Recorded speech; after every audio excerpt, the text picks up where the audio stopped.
He is the final boss of the DLC. You are meant to use everything at your power to try and beat him.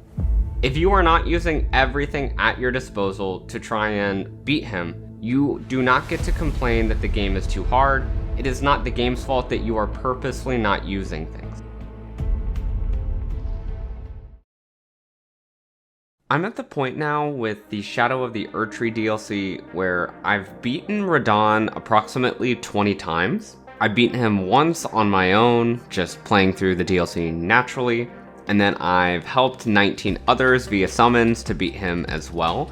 And so I kind of wanted to help digest and break down what I think of Radahn specifically, and the fight, as well as what I thought of him as the boss choice and why I feel the way I do. So jumping in, my first thought is it was very epic. I think that it was really cool to finally get to fight peak Radahn. Having fought him originally in the game, he was already a cool boss who was very infamous, especially pre-patch, where I could not beat him pre-patch. I beat him like first try after they patched it, and I had no idea that they had patched it, so I was so confused why it felt so much easier. But fighting him at his peak, where he's not already weakened by millennia, is just something that I and a number of other people really wanted, to be frank, and I like that aspect. I also think it was a great ending to the DLC with his choice. It was the most difficult boss in Elden Ring by far. I think it was much harder than Millennia. I think it was harder than Elden Beast, among many others. I thought it was a very cool fight. Visually, it was very flashy, lots of things constantly going on, and a lot of variety of his attacks to deal with, along with different things that could go on. The lore relevance also cannot be understated. Another situation where an Empyrean mixing with a mortal, similar to that of Marika and Radahn from the base game, which we got to experience, and then it turned into Elden Beast, obviously. I really liked that, and it helped sort of tie together some of the lore that we already knew about. I also really thought that the visuals overall were spot on. Now that was just my sort of first impressions and my general thoughts without going into the actual fight. Looking at the fight, the first question you have to ask yourself is, why is it difficult? What actually makes it difficult? Is it because he just had an insane amount of health and he did an insane amount of damage? Or was it because Radahn was just difficult to hit? You know, some enemies in Elden Ring can be kind of weird with the camera work and hard to hit. Did he just fly around the screen all the time, and so it made it very annoying to get him? Or did you have to chase him around a bunch? So starting off, the difficulty was created in part by just how overwhelming all of the different visual effects were. They could really take over the fight at times, leaving the player blinded, unable to really see anything, and that could be very frustrating and sort of limit the player from actually being able to see what was going on. This was so bad that for certain attacks, I actually just memorized when I needed to attack and tried to ignore visually what was going on. So I would play completely by noise or just memorizing the timing to try and dodge or block his, well, I didn't block, but dodge his attacks. Another aspect to the difficulty is when his Phase 2 begins, because Phase 2 is a huge ramp up from Phase 1. While a lot of the same mechanics are at play and certain things are very different, there's a huge difficulty hike at Stage 2. I know a lot of people mention that they think it would have been better if the fight had started at 50% instead of 35% damage to him. I do disagree with this personally. I actually really like that the difficulty doesn't start way later, and that most of the fight you are fighting Radahn at peak. It's not this last half where you may or may not have done extra damage to get him even below 50%. You're really gonna have to fight him about 2/3 of the fight with him at peak strength. With that as well, he actually has a sort of, not really Phase 3, but a second difficulty hike, where when you get him to about 15 to 20% health, then he can do his massive sky launch attack, which again can just one-shot most people. If not completely, then do almost all of your health, wasting more health flasks, etc. Now, this was in part for the difficulty. I actually really like this decision. I think it loops back to what he can already do before he's reborn, you know, with Miquella, but rather when you fight him the very first time, and I like that. I also like that most of the fight you're going to have to be doing your very best. He's at his peak. Now, something I really did not like is there were not a lot of windows for attacks. I think some people are being less than generous with how much time the windows actually have, because they do have enough for you to get in a couple hits, and when I first fought him, my entire strategy was to stance break him 3 times during the fight and just do massive damage that way, and that's actually how I beat him when I fought him on my own. And that strategy worked for me. So there was definitely opportunity for stance breaks. And this was not with some super heavy weapon that's meant for that. I'll actually show the weapon on screen. I used this weapon, which was good. It wasn't bad or anything, but it wasn't super spec'd into that specifically. However, the windows were still very small. You had to be playing pitch perfect for a lot of it, or else you risked taking damage, taking the time to use a health flask. There are certain instances where you have a guaranteed no matter what, unless you're wasting way too much time, you can do it. But for a lot of it, you did not have that much time, and I did not like that personally. Same with casting any sorts of spells. I mean, you can use talismans to help, which I did. However, we'll talk about this a little bit later, but that leaves you vulnerable in a taking damage sort of sense. I did like that he did have certain attacks which guaranteed you time to use health flasks and other things. A good example is in phase 2, when he begins to float in the air and there's this massive AoE that's loading. Assuming you can run out of the AoE, you have time to heal and probably cast a spell. I always had time to do like 2 major things at once. I did like that. I also like that after certain of his attacks, you also have this time to do it. Or if he's a certain distance away, you can kind of play his AI mechanics, his combat mechanics, and he'll only walk over towards you, or he'll very slowly launch himself into the air, which again gives you the time.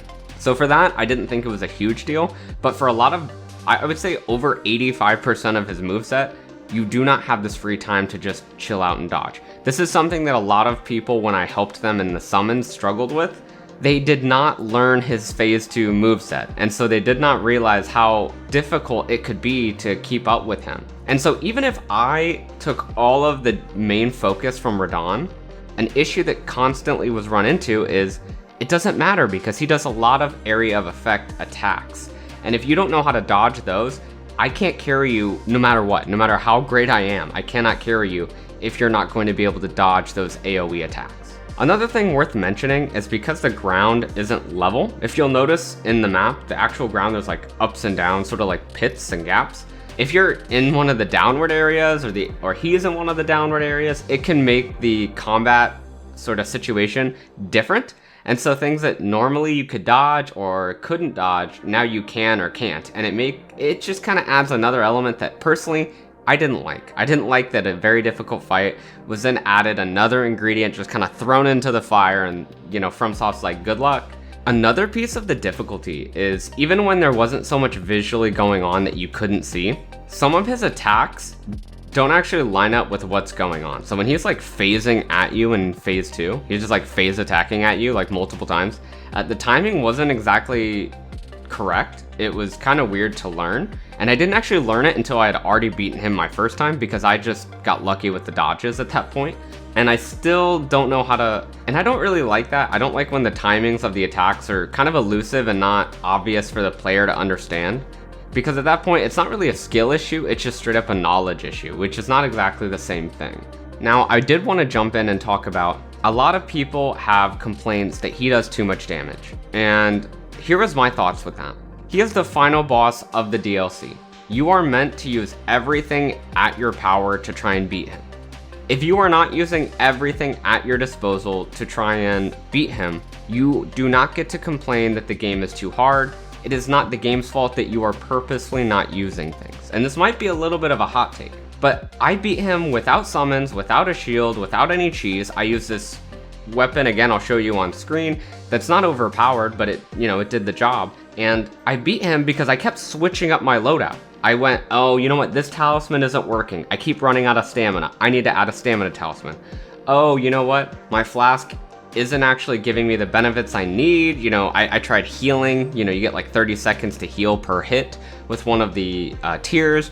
I was like, that's not really helping me in the long term because phase 1's easy. So I went, okay, what can I do? I ended up going with, I think, added strength and added stance breaking. And eventually I figured out a strategy that worked. Now, it took me a very long time to beat him. I think it took me like 8 hours between, 4 hours one day or something like that and 4 hours another day. But that was literally putting myself in the most difficult situation possible. I had realized if I did summons or I summoned someone to help, I would have beaten him much quicker, and it wouldn't have been as satisfying as a fight, and that's okay. But for people who aren't using summons, I don't think you have to use summons to beat him, by the way, but if you are nowhere near beating him, summons is an option. Or, and here's the big one, I really think people should pay attention to their talismans and their armor. Wearing very low armor leaves you very susceptible to taking 1 to 2 hits and dying. I did not have this issue. I wore whatever cool armor I could. It was like very heavy, and it let me tank 3 to 4 hits no matter what, barring a couple of his really massive hits that did like 2 to 3 hits and I would die. Additionally, there are some talismans that heavily reduce damage. So even if you aren't someone who's built to tank, with your armor, tank a lot of damage, you can use this talisman, and this will help you quite a bit in reducing your damage. Again, this is just using whatever's at your disposal. There are also things such as items, which allow you to do more physical damage per hit, or allow you to reduce holy damage. There's I think it's the golden braid or the golden hair or whatever, I'll show it on screen, that additionally is really good at limiting holy damage, which makes phase 2 significantly easier, or I should say significantly less difficult. There are also certain talismans such as this one, which allows you to cast spells much quicker. And if you're going to use talismans like this, or talismans that increase damage done to the player, I highly recommend increasing your armor to compensate for that, because you're fighting the hardest boss in the game while also increasing his damage done to you. And that is kind of silly if you're not going to compensate for it. You may as well just not get the whatever the buff is and do normal damage, because if he kills you in 2 hits, you're gonna have a bad time. Overall, I wanted to give my final thoughts on this. I did really enjoy the fight. Fighting peak Radahn and beating him without, using any cheese or anything was exhilarating. I think the lore and the choice was such a twist. I had no expectation of who the final boss was going to be, and this was a really cool way to end it. It felt like the perfect climax of the Elden Ring, the game, although I would love another DLC, please, FromSoft. Now with all that said, I do not want a game that's based around this strict amount of timing such as Radahn was. It was way too much, and very often it did feel dissatisfying. It felt cheesed, it felt very confusing in a way that I didn't experience with any other boss in the game. The difficulty was not as well tuned, I think. As an example, Malenia. Malenia's difficulty was very obvious. She can heal, she does a good amount of damage, she has a decent amount of health, she obviously, she has 2 health bars, and then she has 1 move that's very difficult to dodge. But I could understand her difficulty, I could break it down, and I could learn to combat it. With Radahn, he had a lot of just bullshit kinds of attacks. And I say this as someone who has learned how to dodge all of the attacks. I can dodge any one of his attacks at any given point without a shield at this point. And I did. But I can still say, if I'm being honest, he is more difficult because his attacks are just not well tuned. They're way too short on timings, his AI can be kind of weird, and I don't like that every attack he has is some sort of AoE attack in phase 2. I don't like that. I think he should have had a couple AoE attacks, but when every attack can hit everywhere, it sort of diminishes the AoE attacks. He may as well just only hit everywhere, because at least then you know he's going to.